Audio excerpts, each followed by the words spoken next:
কানের কাছে ফোনটা ধরুন।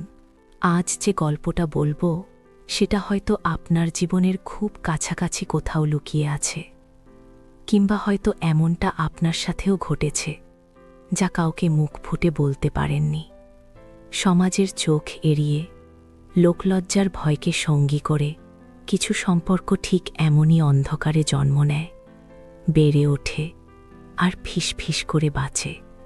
আমার নাম অনন্যা। আমার বাড়ি মুর্শিদাবাদে। বিয়ের পর যখন এই বাড়িতে প্রথম আসি, তখন আমি সদ্য 20 কোঠায় পা রেখেছি। নতুন পরিবেশ, নতুন মানুষ, সব মিলিয়ে একটা ঘোরের মধ্যে ছিলাম। আমার স্বামী তাপস, সে বড় ভালো মানুষ, খুবই সাধারণ আর সরল। কিন্তু জীবনের ক্যানভাসে সব রং যে কেবল সাদা কালো হয় না, সেদিনের পর থেকে তা হাড়ে হাড়ে বুঝলাম। যেদিন প্রথম ওর মুখোমুখি হলাম, আমার দেবরের সাথে, তখন ও কেবল স্কুলের গণ্ডি পেরিয়েছে, কলেজ জীবন শুরু করবে সবে। নাম ছিল জয়। সেদিনের কথা আজও আমার চোখের সামনে স্পষ্ট ভাসে। আমি নতুন বউ, শাশুড়ির সাথে রান্নাঘরে কাজ করছিলাম। ব্লাউজের পেছনে দড়ির বাঁধনটা একটু আলগা হয়ে গিয়েছিল, সেদিকে আমার খেয়াল ছিল না। আঁচলটা যদিও ঠিকঠাকই ছিল, তবু একটা অস্বস্তি হচ্ছিল। হঠাৎ পেছনে একটা ছায়ার আভাস। তাকিয়ে দেখি দরজার চৌকাঠের উপরে মাথা রেখে উঁকি দিচ্ছে জয়। পরনে ছিল একটা সাধারণ গেঞ্জি আর ট্রাউজার, ছিপছিপে শরীর, চোখে একটা অন্যরকম কৌতূহল। সেদিনের সেই চাহনি, সেটা আর 5টা সাধারণ দৃষ্টির মতো ছিল না। তাতে কেমন একটা মুগ্ধতা মাখা ছিল, যেন কিছু একটা খুঁজছিল, গভীর কিছু। আমি অপ্রস্তুত হয়ে আঁচলটা আরেকটু টেনে দিলাম। ও সামান্য হাসল। সেই হাসিটা কেমন যেন একটা গোপন ইশারা নিয়ে এসেছিল, যা আমার বুকে সামান্য একটা কম্পন তুলে দিয়েছিল। প্রথম দেখাতেই কেমন একটা অচেনা অনুভূতি, যা এর আগে কখনো অনুভব করিনি। মনটা কেমন যেন অস্থির হয়ে উঠল। বুকের ভেতরটা হঠাৎই কেমন থুকপুক করে উঠল। আমার কানে হেডফোনটা লাগিয়ে নিন। এই গল্পটা কেবল আপনার আর আমার মধ্যে। এই অনুভূতিগুলো ভাষায় প্রকাশ করা কঠিন, কিন্তু আজও যখন সেই দিনের কথা ভাবি, আমার গা শিউরে ওঠে। সেই দিন থেকেই যেন একটা গোপন টানাপোড়েন শুরু হলো আমার মনের গভীরে। তখন বুঝিনি এই টানাপোড়েনই একদিন আমার জীবনের মোড় ঘরিয়ে দেবে। আমার শাড়ির ভাঁজ, ঘোমটার আড়াল, এমনকি আমার হাসির রেখা পর্যন্ত যেন ওর চোখে ধরা পড়ত এক ভিন্ন অর্থ নিয়ে। প্রথম আমি এড়িয়ে যেতাম, মনকে বোঝাতাম এটা শুধুই ভুল ভাবনা, কিন্তু ওর চোখ যেন আমার প্রতিটি নড়াচড়া অনুসরণ করত। একটা অপরিচিত আকর্ষণ, যা মনের গভীরে আস্তে আস্তে কেড়ে বসছিল। সেদিনের মতো। আপনারা যারা এমন গোপন অনুভূতির সাক্ষী, তারা সাবস্ক্রাইব করে রাখুন। এমন আরও অনেক অজানা গল্প আপনাদের কাছে পৌঁছে দেব। দিনগুলো কাটতে লাগলো। তাপস কাজের সূত্রে প্রায়ই বাইরে যেত। তখন বাড়িতে আমি আর শাশুড়ি মা, আর সঙ্গে জয়। শাশুড়ি মা নিজের জগৎ নিয়ে ব্যস্ত থাকতেন।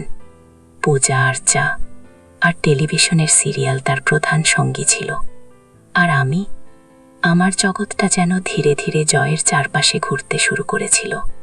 ওর পড়াশোনার ব্যাপারে আমার সাহায্য চাইত, ছোটখাটো জিনিসপত্র গুছিয়ে দিতে বলতো। এমনকি ওর জামা কাপড়ের তদারকিও যেন একসময় আমারই কাঁধে এসে পড়েছিল। ওর কাছাকাছি আসার অজুহাতগুলো আমার অজান্তেই তৈরি হয়ে যাচ্ছিল। মাঝে মাঝে যখন ও আমার সাথে কথা বলতো, ওর শ্বাস প্রশ্বাসের উষ্ণতা আমার খুব কাছ থেকে অনুভব করতাম। সেই স্পর্শগুলো যেন সরাসরি আমার স্নায়ুতে আঘাত হানত, একটা শিহরণ জাগাত। আমি জানি সমাজের চোখে এসব ভুল, মহাপাপ, কিন্তু আবেগ যখন সীমারেখা মানে না, তখন মন আর বিবেক একে অপরের প্রতিপক্ষ হয়ে ওঠে। ওর চোখে তাকিয়ে থাকা, ওর কথা বলার ভঙ্গিমা, এমনকি ওর সামান্য হাসিও আমাকে যেন ভেতরে ভেতরে অস্থির করে তুলত। রাতের বেলা যখন সবাই ঘুমিয়ে পড়ত, আমি জানালার পাশে গিয়ে চুপ করে দাঁড়িয়ে থাকতাম। চাঁদের আলোয় সারা বাড়িটা কেমন যেন এক রহস্যময় অন্ধকারে ডুবে থাকত। আমার মনে হাজারো প্রশ্ন ভিড় করত। এটা কি শুধুই আকর্ষণ, নাকি এর চেয়েও গভীর কিছু? নিজেকে বোঝাতাম আমি তো বিবাহিতা, কিন্তু মনের বাঁধনগুলো যেন প্রতিদিন একটু একটু করে আলগা হয়ে যাচ্ছিল। একদিন দুপুরে প্রচণ্ড গরম ছিল। শাশুড়িমা ঘুমিয়ে পড়েছিলেন। আমি রান্নাঘরের কাজ শেষ করে একটু বিশ্রাম নিচ্ছিলাম। জানালার পর্দাটা সরে গিয়ে ঘরের ভেতরে এক ফালি রোদ এসে পড়েছিল। আমি সোফায় বসে একটা বই পড়ছিলাম। হঠাৎ দেখি জয় দরজার কাছে এসে দাঁড়িয়েছে। ওর চোখ দুটো কেমন যেন লালচে হয়েছিল। সম্ভবত ঘুম থেকে উঠে ও এসে আমার পাশে বসল, খুব কাছে। আমার ব্লাউজের হাতার দিকটা ওর হাতের স্পর্শে প্রায় লেগে যাচ্ছিল। ভাবি, ও ডাকল। ওর গলাটা কেমন যেন ভারী শোনাচ্ছিল। খুব ঘুম পাচ্ছে, কিন্তু ঘুম আসছে না। আমি বললাম, কেন, কি হয়েছে? ও আমার দিকে ঘুরল। ওর চোখ দুটো যেন আমার মুখের উপর আটকে ছিল। জানি না, কেমন যেন একটা অস্থিরতা। ও ধীরে ধীরে আমার হাতটা ধরল। আমার হাতটা ওর হাতের মুঠোয় যেন একটা অচেনা উষ্ণতা অনুভব করল। বিদ্যুতের মতো একটা অনুভূতি আমার সারা শরীরে ছড়িয়ে পড়ল। আমি হাতটা ছাড়ানোর চেষ্টা করলাম না, যেন একটা অদৃশ্য শক্তি আমাকে আটকে রেখেছিল। ও আমার হাতের তালুর ওপর দিয়ে নিজের আঙুল বুলিয়ে দিল। সেই স্পর্শটা এতটাই গভীর ছিল যে আমি চোখ বন্ধ করে ফেললাম। আমার নিঃশ্বাস ভারী হয়ে আসছিল। সেই মুহূর্তে সমাজের কোনো নিয়ম, কোনো নৈতিকতা আমার মনে কাজ করছিল না। শুধু ওর হাতের স্পর্শ, ওর উপস্থিতি আর বুকের ভেতরের তীব্র ধুকপুকানি। ও খুব নিচু স্বরে বলল, ভাবি, তোমার মনটা কি খুব খারাপ? আমি চোখ খুললাম। ওর চোখে একটা অদ্ভুত মায়া দেখতে পেলাম, যা এর আগে দেখিনি। আমি শুধু মাথা নাড়লাম। ও আমার আরেকটু কাছে সরে এলো। ওর নিঃশ্বাসের উষ্ণতা আমার গালে এসে লাগছিল। জানি তুমি অনেক একা। তাপসদা তো বেশিরভাগ সময় বাইরে থাকে। ওর কথায় এক অদ্ভুত সহানুভূতির সুর ছিল, যা আমার মনের সবচেয়ে দুর্বল জায়গায় আঘাত হানল। আমি এতদিন এই একাকিত্বটা যেন ভুলেই গিয়েছিলাম, কিন্তু ওর কথায় সেটা আবার তীব্রভাবে অনুভব করলাম। আমার চোখ দিয়ে কয়েক ফোঁটা জল গড়িয়ে পড়ল। ও খুব সাবধানে আমার চোখের জল মুছে দিল ওর হাতের আঙুল দিয়ে। সেই স্পর্শটা এতটাই আলতো ছিল, কিন্তু আমার মনে এক গভীর ছাপ ফেলে গেল। সেদিনের পর থেকে যেন আমাদের সম্পর্কটা এক নতুন মোড় নিল। সেই দিনের ঘটনার পর জয় যেন আরও বেশি করে আমার জীবনে জড়িয়ে গেল। ও যেন আমার প্রতিটি নীরবতার ভাষা বুঝতে পারত, আমার চোখের তারায় লুকিয়ে থাকা অনুভূতিগুলো পড়তে পারত। তাপস যখন বাড়িতে থাকত না, তখন জয়ই যেন আমার সঙ্গী হয়ে উঠত। আমরা একসাথে ছাদে ঘুরতে যেতাম, বিকেলে চা খেতাম। এমনকি রাতে যখন সবাই ঘুমিয়ে পড়ত, আমি চুপি চুপি ওর ঘরে গিয়ে বসতাম, কেবল গল্প করার অজুহাতে। কিন্তু সেই গল্পগুলো কেবলই কথা ছিল না, তাতে মিশে থাকত অনেক অব্যক্ত অনুভূতি, অনেক গোপন ইঙ্গিত। ওর ঘরের মৃদু আলোয় ওর কাছাকাছি বসে থাকার অনুভূতি সে এক অন্যরকম উত্তেজনা দিত। ও আমার চুল ছুঁয়ে দিত কখনো কখনো, কখনো আমার হাত ধরে হালকা চাপ দিত। সেই সব স্পর্শে যেন এক মন্ত্রের মতো কাজ করত। আমি জানতাম এটা ভুল, এটা সমাজের চোখে অন্যায়, কিন্তু আমি নিজেকে আটকাতে পারতাম না। আমার মন আর শরীর দুটোই যেন ওর দিকে টানতে শুরু করেছিল। এক সময় যখন জয় আমাকে সরাসরি প্রস্তাব দিল, তখন আমার পৃথিবীটা যেন দুলে উঠল। ভাবি, আমি তোমাকে ভালোবাসি। ওর এই কথাগুলো আমার কানে যেন এক সুরের মতো বাজছিল। আমি হতবম্ব হয়ে গিয়েছিলাম। কি বলবো, কি করব, কিছুই বুঝতে পারছিলাম না। আমার ভেতরটা কেমন যেন তোলপাড় করছিল। সমাজের ভয়, স্বামীর প্রতি কর্তব্য আর নিজের এই নিষিদ্ধ ভালোবাসার টান সব মিলেমিশে একাকার হয়ে গিয়েছিল। আমি চুপ করেছিলাম। ও আমার হাত ধরে বলল, আমি জানি এটা ভুল, কিন্তু আমি নিজেকে আটকাতে পারছি না। তুমি কি আমাকে ঘৃণা করো? ওর চোখে একটা কাতরতা ছিল, যা আমাকে আরও দুর্বল করে দিল। আমি ওকে ঘৃণা করতে পারছিলাম না, বরং ওর প্রতি আমার ভেতরেও এক গভীর অনুভূতি তৈরি হয়েছিল, যা আমি এতদিন অস্বীকার করে এসেছি। সেদিন রাতে আমি ঘুমাতে পারলাম না। আমার মনের ভেতরে এক যুদ্ধ চলছিল। একদিকে আমার স্বামী, আমার পরিবার, আমার সম্মান, অন্যদিকে জয়, ওর ভালোবাসা আর আমার বুকের ভেতরের এই তীব্র আকর্ষণ। এই লুকানো সম্পর্কটা যেন আমার জীবনটাকে এক জটিল জালে জড়িয়ে ফেলেছিল।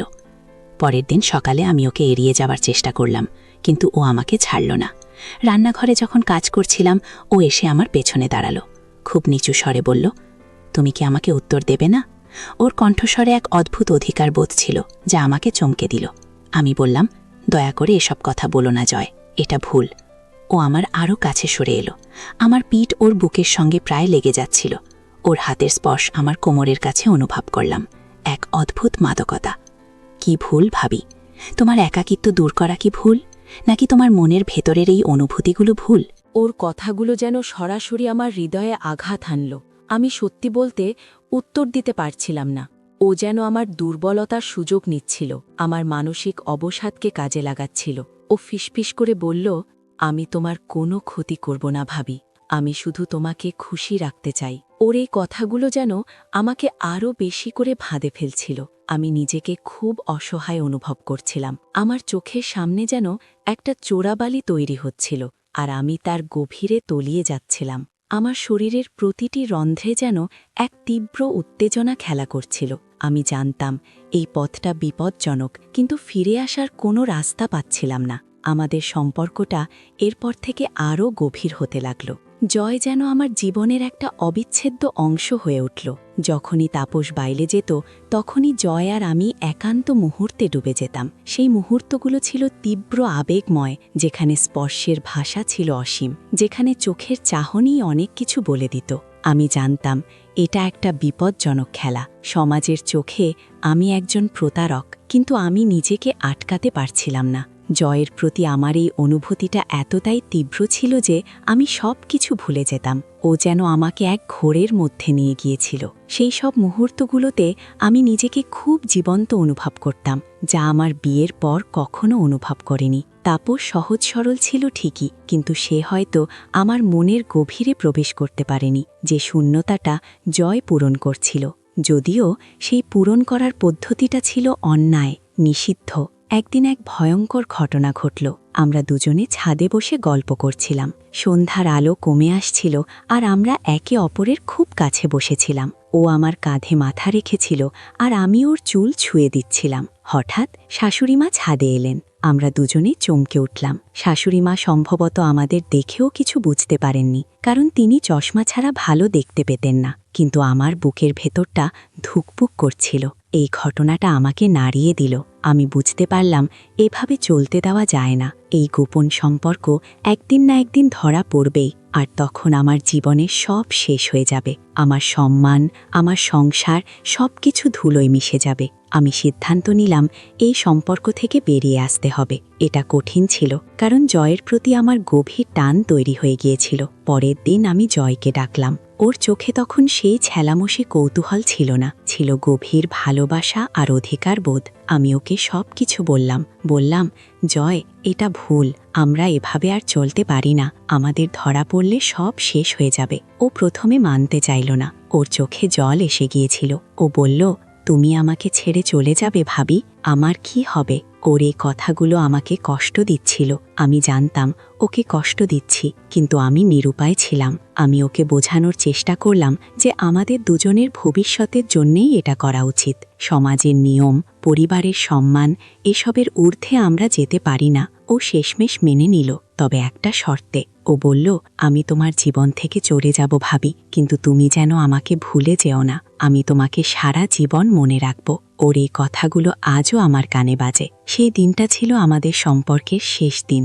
আজও জয়কে দেখলে আমার বুক কেঁপে ওঠে, সেই পুরনো স্মৃতিগুলো ভেসে ওঠে। কিন্তু আমি নিজেকে সামলে নিই। জীবনটা সত্যিই অদ্ভুত। অনেক সময় আমরা আবেগের বশে এমন কিছু করে ফেলি যা হয়তো আমাদের ভবিষ্যৎকে অনিশ্চিত করে তোলে। সেই সব ভুল থেকে আমাদের শিখতে হয়। আবেগের লাগাম টেনে ধরা খুব জরুরি, না হলে সেই সব গোপন সম্পর্কগুলো জীবনকে এক অন্ধকারে ঠেলে দেয়, যার থেকে বেরিয়ে আসা খুবই কঠিন হয়ে পড়ে। সমাজে বেঁচে থাকতে গেলে কিছু নিয়ম মানতেই হয়, কিছু সীমারেখা অতিক্রম করা যায় না। মনের ভেতরের এই আবেগগুলোকে নিয়ন্ত্রণ করাটাই জীবনের সবচেয়ে বড় চ্যালেঞ্জ। এই গল্পটা হয়তো অনেকের কাছেই একটা আয়না, যেখানে তারা নিজেদের ছায়া দেখতে পাবেন। মনে রাখবেন, জীবনের পথে যখনই কোনো নিষিদ্ধ মোহের হাতছানি আসে, তখন একবার থমকে দাঁড়িয়ে ভাববেন, কারণ সেই ক্ষণিকের সুখ হয়তো দীর্ঘস্থায়ী দুঃখের কারণ হয়ে দাঁড়াতে পারে।